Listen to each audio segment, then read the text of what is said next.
Hey, what's up, guys? Devil's here. I'm gonna take you through my little process of my Jinx fan art here. Um, I really wanted to do like a very typical Jinx drawing. Like a lot of them look similar, but that's what I want to do. I didn't want to do anything like super unique because I feel like the typical Jinx drawing is a little out of my wheelhouse. Um, basically facial expression and those vibrant colors. So, but I don't know, something about Jinx, the way she's done, and it's always an appealing looking character. Like a lot of fan art looks really good. So I want to do one. So here you can see me kind of throwing in the face and struggling to get a feel because I really don't do facial expressions much. A lot of artists have that same face problem. So this one I was kind of working on it, and once I got to this point here, I started feeling like it was looking good. I started, like I had stopped and just was looking at like,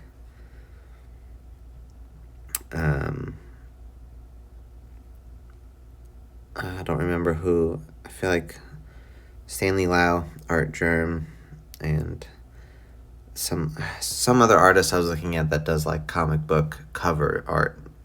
The way they do their faces, the mouth specifically is very.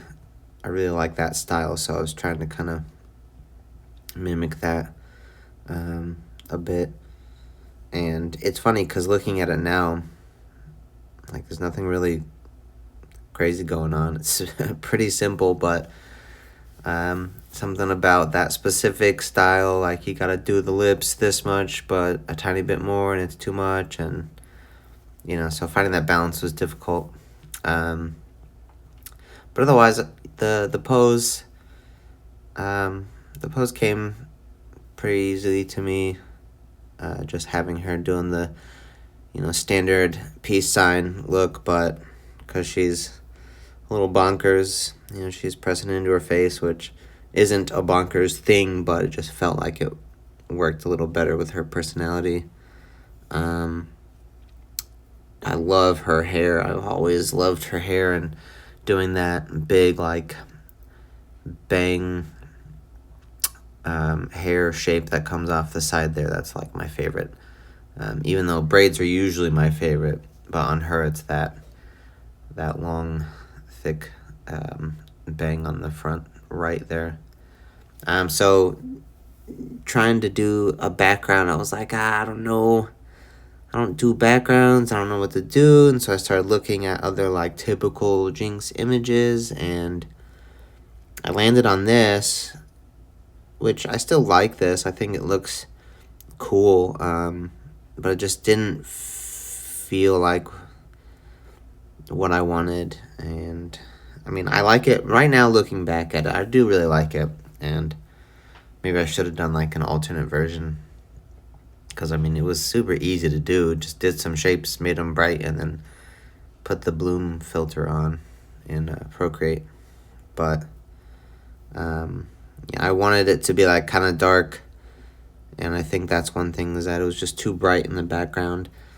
I liked doing this, like she's mostly in shadow with just a little bit of her face and arm highlighted there, to kind of, like pulls the shapes out without really having to do a lot of heavy shading or anything like that.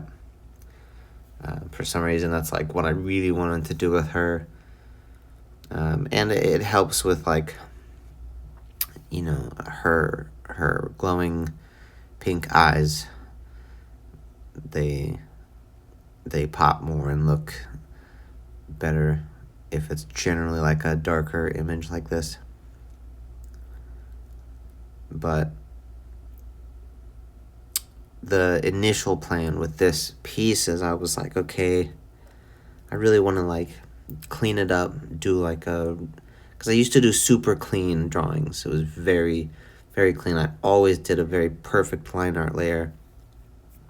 then filled in the flats, and then shaded everything individually, and it was super clean, very detailed, and I enjoyed it. But something that in Procreate takes me, 6 or 7 hours, if I did it that way, back in the day, like, that would have taken me like 15 to 20 hours. So everything just took so long.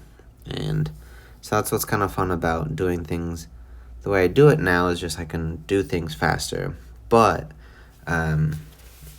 because of timing, I do kind of hesitate to clean up and get that more polished look that I do want. I just don't commit to because of timing.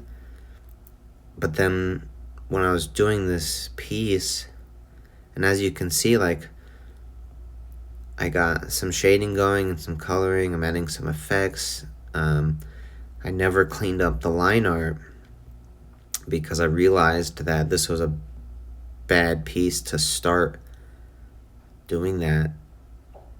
Like, Jinx being kind of wild. She's, the whole point of this was like to feel like Jinx, and the kind of messy black lines like this added in really work with this piece, with the style, and it fits. So I was like, okay, well, I guess if it works better for the piece, then maybe I can forgive the messy lines this time. And I'm really glad I did, because I considered just doing it anyway. But yeah, I think it worked really well. Here I found some random brush, I don't even know what it's called. I just started adding like these graffiti kind of paint lines with the blue and pink, and that's when it really started to feel more like a Jinx. And I wrote Jinx behind her, just real messy and poorly. And it's nice because you can't really see it, but you can see enough that it just feels like it fits, like she did some graffiti. And then I had to add some face paint. She's just doing her thing. So yeah, that was my process of drawing Jinx. Doing like a very standard Jinx drawing, but in my style. And I really enjoyed this one. I really like how it turned out.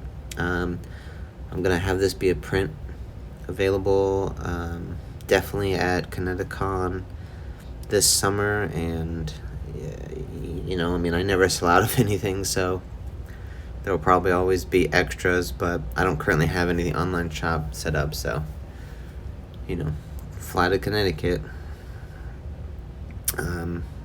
But that's it. Thanks for watching this process. I know these videos aren't everyone's favorite anymore.